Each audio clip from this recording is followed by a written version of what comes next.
Well, welcome everyone, and thank you for taking the time out of your day to join us at our Best of Showcase. My name is Alexis Foley, and I am an educational program coordinator with the Cool Y, and I am so glad to have you all with us today. So, I'd like to introduce our speaker today from the Oahuacuo region. Alexandra is a recent graduate from the University of Toronto, where she earned her undergraduate degree in political science, ethics, and women and gender studies. She currently serves as the moving coordinator at the University of Toronto, Mississauga. In her free time, Alexandra enjoys reading, going to the gym, and spending quality time with her family and pets.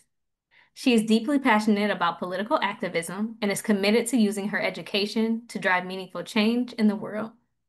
Alexander also strives to inspire and empower the next generation of leaders. At this time, I'll kick it over to Alexandra. Thank you, Alexis. Hi, everyone. Welcome to my session. This is Breaking the Iceberg Gamification for Residents' Life Engagement.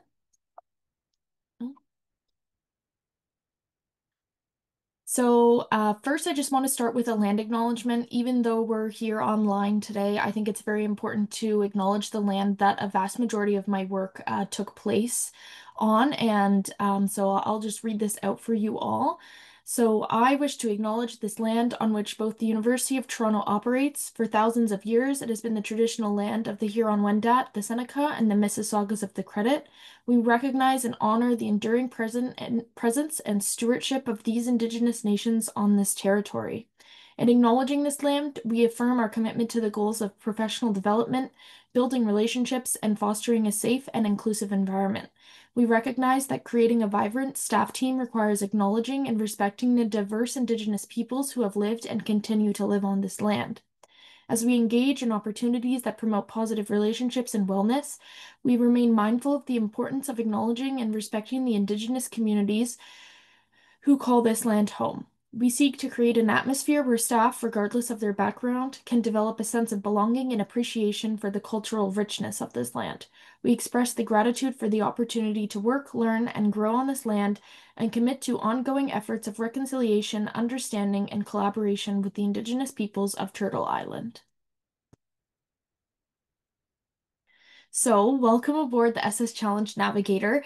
I originally designed this presentation to be done in person, delivered in person. So today it's been adapted for all of you watching online.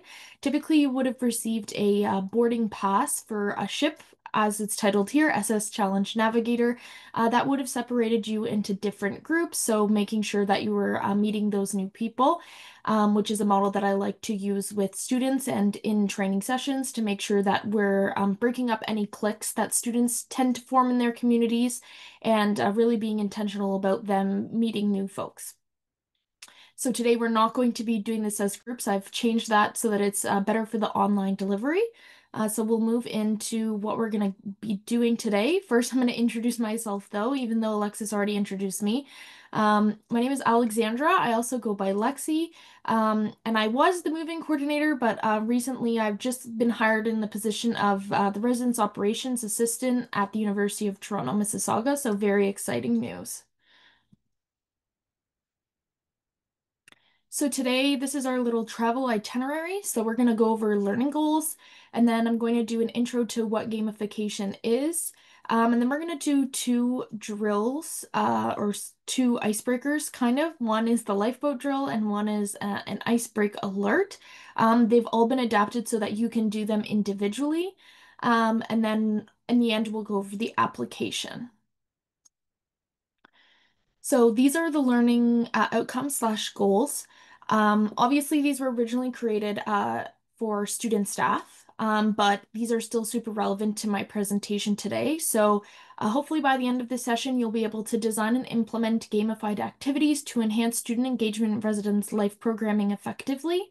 You'll be able to develop techniques to encourage teamwork and critical thinking through interactive and inclusive activities. And by this end of the session, you will be able to create engaging and inclusive experiences for diverse student groups by utilizing thematic frameworks like the Titanic's three-class metaphor, which I will get into a little bit later in the presentation. To start, it's important to talk about what gamification is specifically. Here you can see it's defined as using game design elements in a non-game context. So, if we're talking about what we call them at University of Toronto is we call them community meetups or community gatherings, where students have an opportunity to meet with 30 to 40 students within their community that they specifically live in where RAs or Dons put on programming. And so it's really important to help and teach Dons to implement gamification into their programming, as it can create a higher level of engagement from students. So they really want to interact with the Don, with the activities, and with other people. Another thing is it motivates them to show up. So I know sometimes students feel like they don't need to show up or they don't want to show up, but this kind of gives them a reason to come. They know that they're going to be doing some fun activities and meeting some new people while still having that kind of that upper year student who's there to kind of keep an eye on everything and make sure everyone is included. And then also when we use gamification, it can also help promote learning and problem solving. So obviously the basis of our teaching specifically at U of T is that we really want to make sure that students are also learning essential skills, life skills, such as problem solving skills, communication skills. And so promoting those skills through gamification and fun games is definitely a way to help students learn more. And then I just always like to give a fun example of what gamification is. At U of T, we had a Don one year whom created a essentially a currency for his community. So starting at the beginning of the year, he explained how his currency was. So if they showed up for every community gathering, they would receive a certain amount of Elliott dollars, as he called them. And then by the end of the year, there was an auction where he auctioned off different prizes and fun things that everyone made throughout the year. So really giving them a long-term goal to come to those community gatherings, and then they kind of get that reward at the end. So it encourages them to come every time so that they can fully participate in that. So it's also important to talk about why gamification is helpful when we're talking about programming with undergraduate students. So as I mentioned before, it increases their participation and their productivity. Um, it can also obviously enhance their problem-solving skills, their collaboration, and their resiliency. So when they're maybe doing a budgeting activity for the first time in a community gathering, and they have that help of the others around them and also that upper year student who's their RA, it can feel a little bit more like a safe space to ask those questions, and really gives them that foundation and ability to kind of start to build those really essential skills for life. It's obviously very important that they're learning through their education at the university, but it's also important that we are helping them learn those really important life skills too. So when you're using gamification or a game specifically where you can really add in those life skills, it doesn't feel so much like they're just sitting there and writing down a budget and doing this, boring task that all adults have to do. If it's, fun and competitive and collaborative and creative, and it really can help students engage. Gamification can also be helpful because it creates community and it can also help create social connectiveness. And one of the reasons that I actually chose gamification in the first place was because it can really help foster that sense of community, but it can also really help reduce feelings of isolation, particularly for students who are minorities and come from marginalized group, people of color, LGBTQ2 plus students as well, because at the beginning of the year when the gamification programming is started, everyone is starting at the same spot. So everyone starts with $0, everyone starts with 0 points. No one's background, where they're coming from or what they've done in the past has anything to do with where they're starting on this particular playing field. So this can really help students somewhat feel as though everyone here is equal. and how they choose to engage throughout the year is how they would get rewarded. So now we're going to move into something called the lifeboat drill. Alexis, sorry, just a question for you. Is there a chat or is there a way for people to unmute themselves to talk? Yes, there is a chat.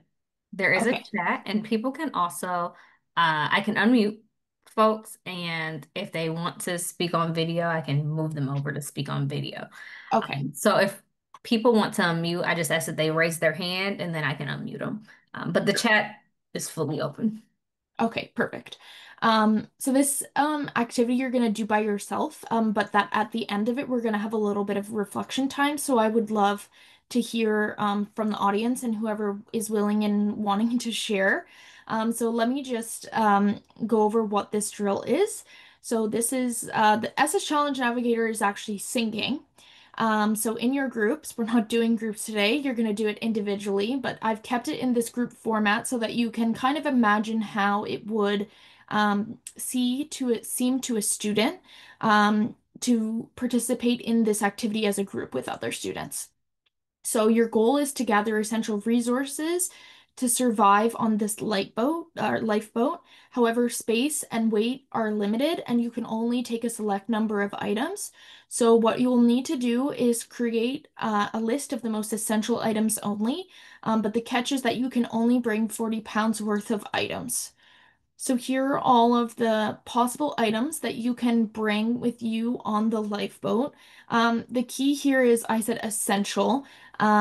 So obviously whatever adds to 40, which you think to be essential, maybe make a jot of those, think about them, and think about maybe the reasons why you chose that specifically, or if you were debating between two specific items.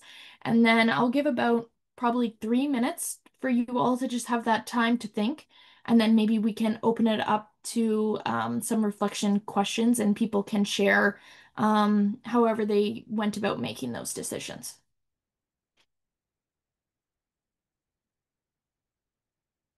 I'm gonna show you that you can still jot down if you have more to jot down or more to think about. But I'm gonna move to the list of the most useful items. Oh. So, according to the internet and statistically, these are the most important items for your survival. So, water, food rations, a flare gun, a thermal blanket, a knife, water for purification tablets, fire starter kit, and emergency whistle. The one thing that I just want to note about this is that obviously this activity is very subjective. And the reason that I chose this activity specifically is because when it's done as a group activity, other in groups, people obviously will have different lived experiences, different backgrounds, identities, and all of different opinions. And so this activity, even though it seems very simple, can really help students start to build those skills of trying to understand other people's ideas and thoughts and where they get that kind of idea from. Because it's such a subjective thing, I'm sure that if one of these things were missing on your list, you might still survive. But this is really to just show that a lot of things are subjective. Now I have some questions, which was the part that I was mentioning. So if anyone is feeling comfortable to unmute themselves or pop a response in the chat, that would be great. You could answer any of these questions and kind of just what your takeaway from this specific activity was.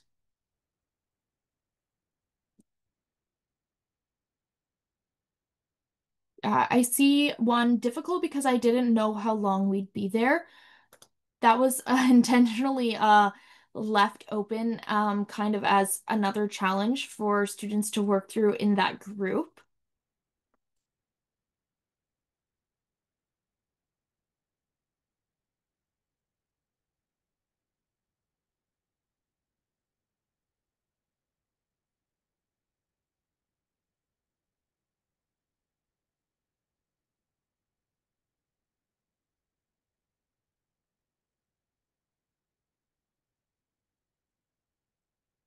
Yeah.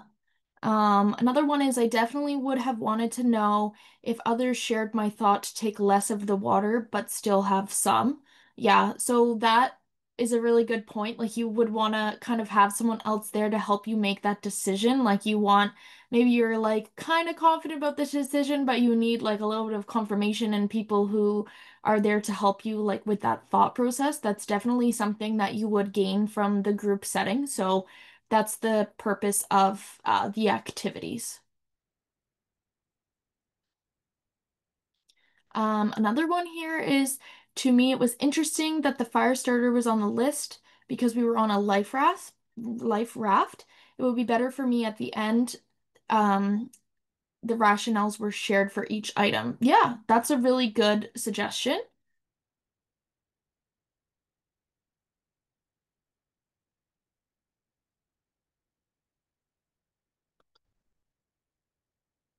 Okay, I'm gonna move on, but if there's any more comments, I can always read those out as they come in. So this is essentially a little guide of like the description, the objective, and the skills that students could have developed in this activity. So it was a resource management puzzle, and the goal was for them to collaborate under pressure to make strategic decisions with the constraint of that 40 pounds. So having something to kind of guide them. And then different skills that they could have developed or had the ability to develop during that activity. Okay, so this is iceberg alert. So in a moment, in front of you, you will have a cryptogram. A cryptogram is a coded message where each letter is substituted with a number. Your job is to figure out the substitution pattern and decode the message in order to escape before the iceberg is hit. So here is your cryptogram. Typically, this also is done in a group. You may need a pen for this, or maybe on your phone you can write out your answer. But I will give you about 3 minutes. I'll give you a 1 minute warning when it's coming close to the end. But just try to do your best to solve what this phrase is here.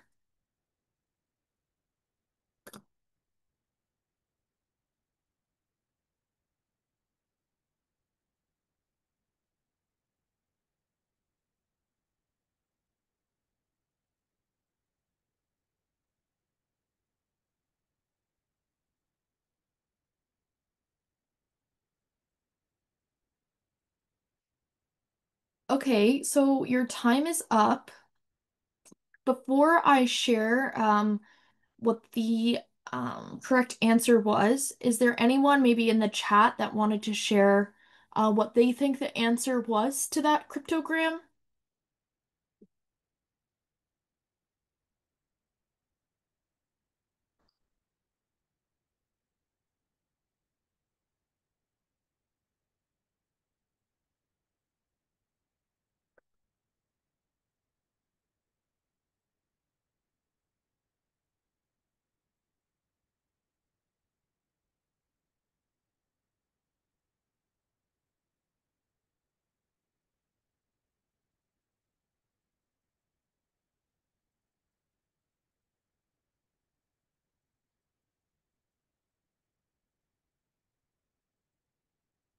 Okay, I'm not seeing anything. So I'll just go over. The correct answer was use the fire extinguisher to break the glass window. So the actual code was A was 1, B, um, basically it went A, C, E, G. So basically I skipped every other letter in those codes for you to spell this out.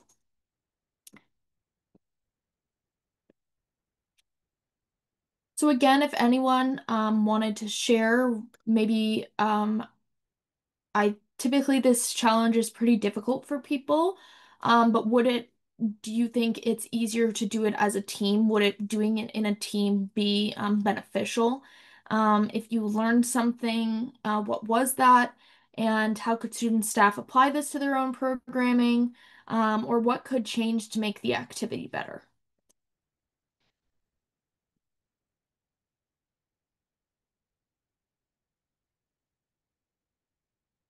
Yeah, definitely. It's a lot easier when you have a sheet of paper to fill it in.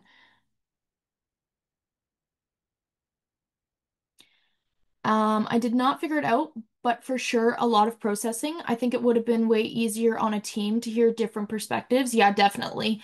And that's the kind of the point where I wanted to allow you all to do it individually to see how much benefit you can get from doing each activity from a team. This one typically is more beneficial in a team because you have more minds figuring out that problem. You found the time constraint difficult. Yep, that's all that is always the hardest part. Teams would have been faster and better. Yep, that is all definitely the point and the takeaway of the activity for sure. Um, I will monitor the chat, but I'm just gonna move on to kind of that reflection part here. So the description, a timed cryptogram where teams collaborate to problem solve. The objective was high stakes problem solving to encourage strategic thinking, communication, and adaptability. And those are some skills that they could have developed. This challenge in particular is definitely meant to be a team challenge and a team challenge only. And part of the reason for that is because sometimes you can solve it and sometimes you can't. So kind of having that takeaway of understanding how to celebrate as a team, but also learning how to maybe not solve it as a team or having that letdown as a team is something that definitely happens in the real world as well, especially in the working world, when something doesn't work out. So having those different experiences in that more set up safe environment is definitely something that students can gain from. So now I'm going to move on to kind of the takeaway from everything in the application to gamification. So for many of you who have maybe seen the Titanic or heard of the Titanic, on the Titanic there was a class system, consisted of three different classes. So the first class was very rich and privileged, and on the ship they had luxurious accommodations with exclusive amenities and privileges, access to private spaces for all of their needs and wants. Then we have the second class, who still had that comfortable experience on the ship, but definitely was more modest than first class and still had access to some of those shared spaces. And then we had the third class, which was basic accommodations with limited access to amenities and communal spaces. So typically on ships around the 1900s, that room kind of looked like two bunk beds, four beds in a room, and really squished, kind of not the best experience for traveling on a boat. So we can kind of apply this three class tier system or even the way that we look at residents in terms of, at least at UTM, we have some traditional suites and dorms at UTM, but we also have a lot of townhouses.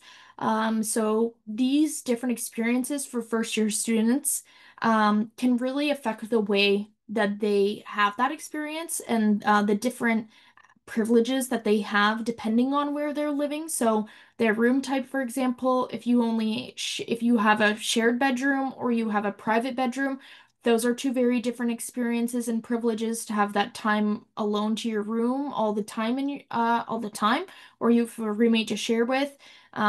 Depending on relationships and whatnot, obviously those two experiences are very different, even the physical spaces. So, how many bathrooms do they have access to? Is it in their suite or is it on their floor? Do they have a private kitchen, living room, studying area in their unit, or do they have to share those things with others in their floor or in their building?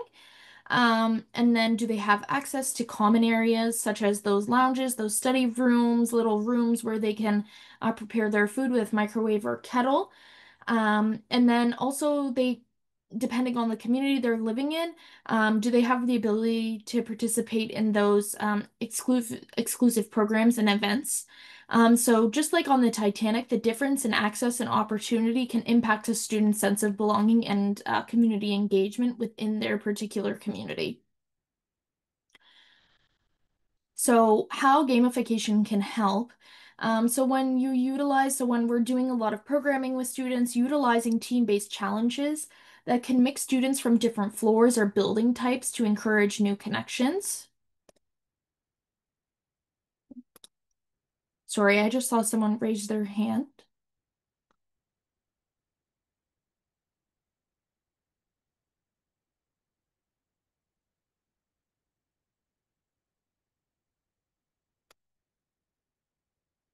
I'm just gonna keep going. Um, sorry. So use making sure that students can have more connections across different student communities is super helpful, but using those challenges to introduce them to each other. So maybe it's going to be a water balloon fight between two different floors. The first round will be floor against floor, and then you can mix it up maybe on favorite colors, things that don't are not based on anyone's privilege or history, maybe just something that they have a preference to.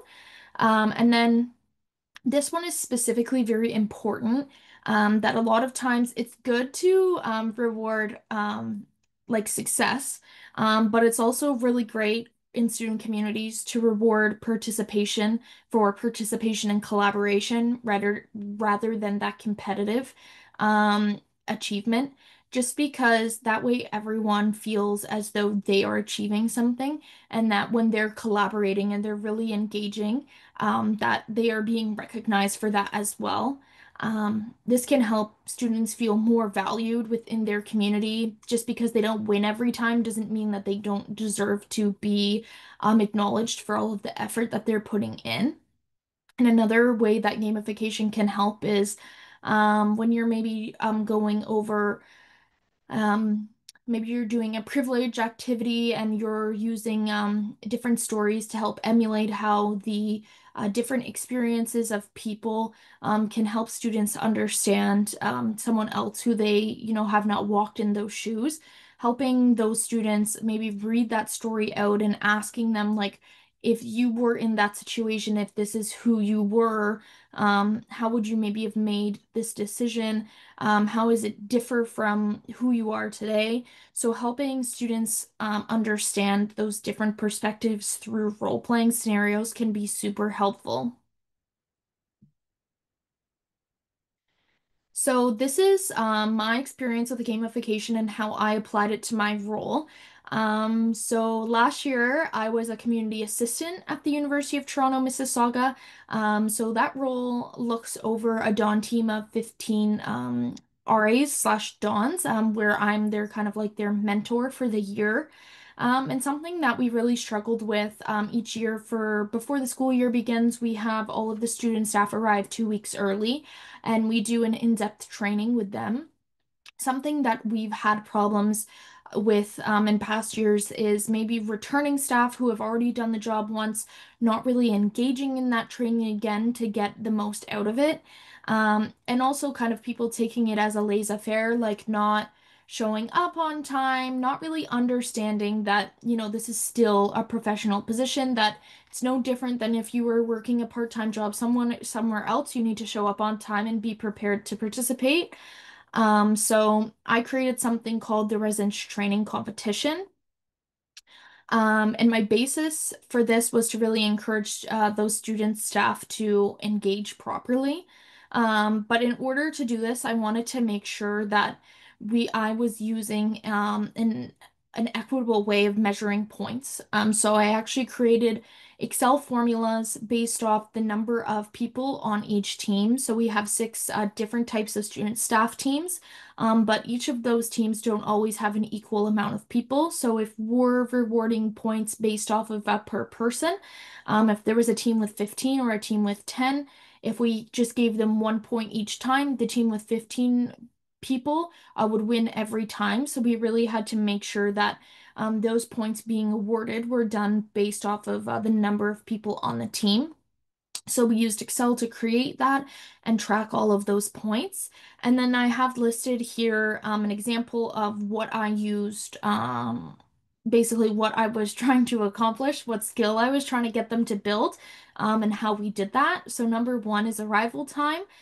So they actually received extra points if they arrived early. So early was about anywhere from 5 to 3 minutes early.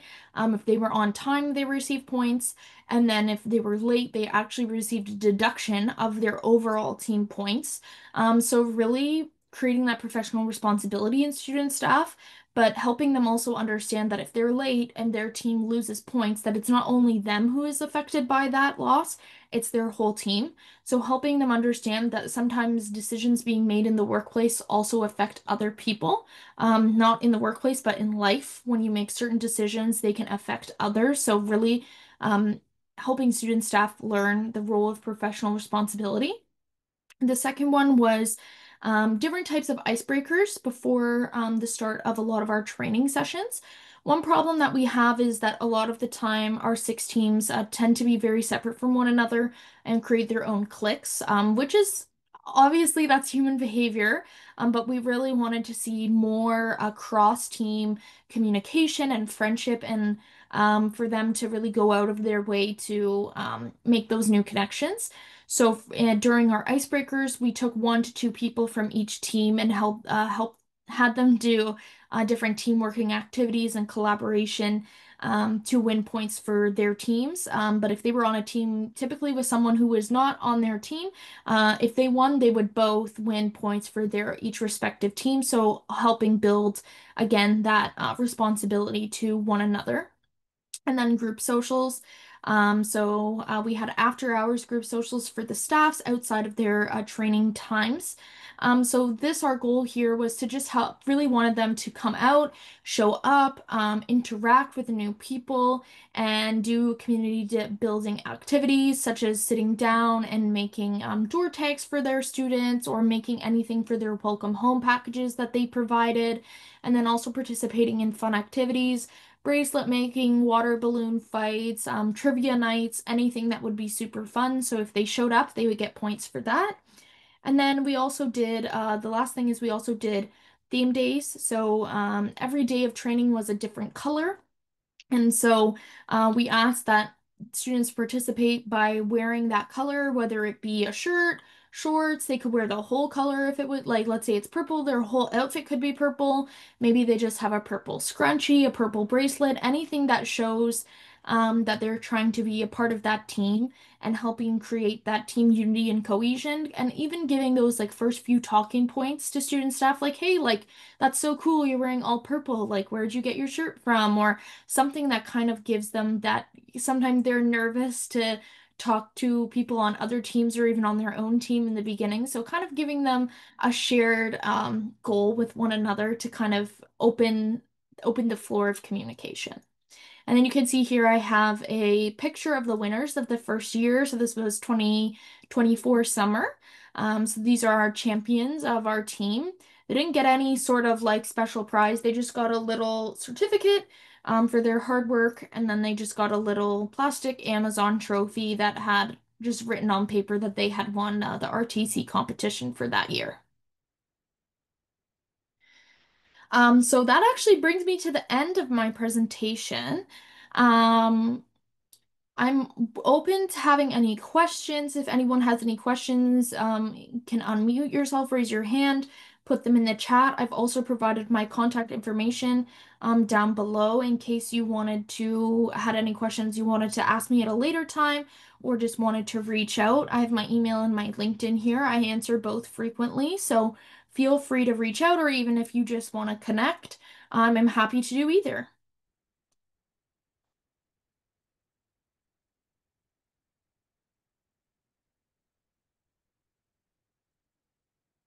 Yeah, so were there any books? So actually at the beginning, I'm gonna go back for you. I didn't use any books, but I looked at a lot of literature, typically peer-reviewed articles. I can show them here. Sorry, they're at the bottom here. Some of them were, so this one is Gamification for Student Motivation, Interactive Learning Environments. Um, so really what I did is I just kind of searched up what I thought um, would be helpful. So I really just did a search for gamification or how to use gamification and just started to do a lot of learning around that. I see we've had staff complain in the past, so I'm curious of how you navigate that. Yeah, I definitely would say just having them do like even if you like just look up on your university database of different articles, maybe that aren't too long, that you can get them from multiple different kind of areas of academia. Some of these are actually from like the actual logistics of building games. So more of maybe that like computer science side or like communications and building programming. But yeah, just giving a search for them. They can also find a lot of activities online for gamification. If they just search up like 101 games to do with students, it's really just on them to make sure that like they're kind of putting in that time, even if it's 10 minutes, to just do their research and maybe they'll find like one of the activities that I've created online.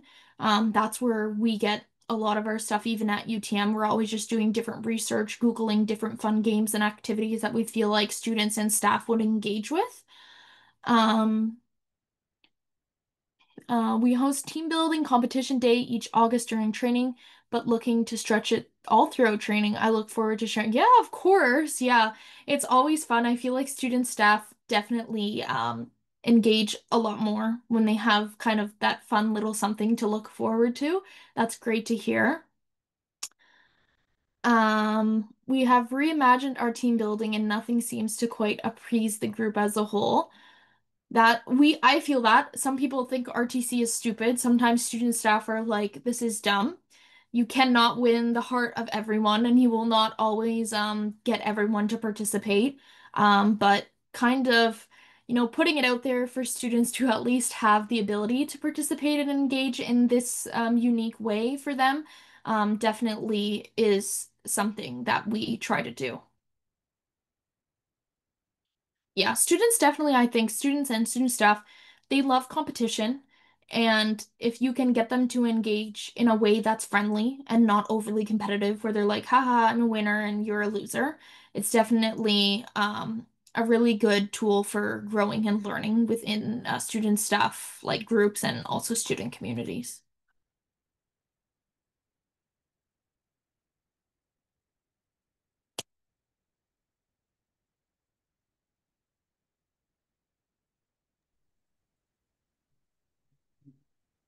Yes, points for on time. Yes. Um, it's definitely something that we're trying to say is like, if you were working at Target, for example, and you were late, your pay would be docked. So you need to make sure that you're showing up on time because we want to start on time and the learning is valuable. And that's also a life skill to teach them, right? Like when they graduate and they have to show up to their job one day, they also need to be on time. So helping them do that in a safe environment where it's just a few points that don't really mean anything.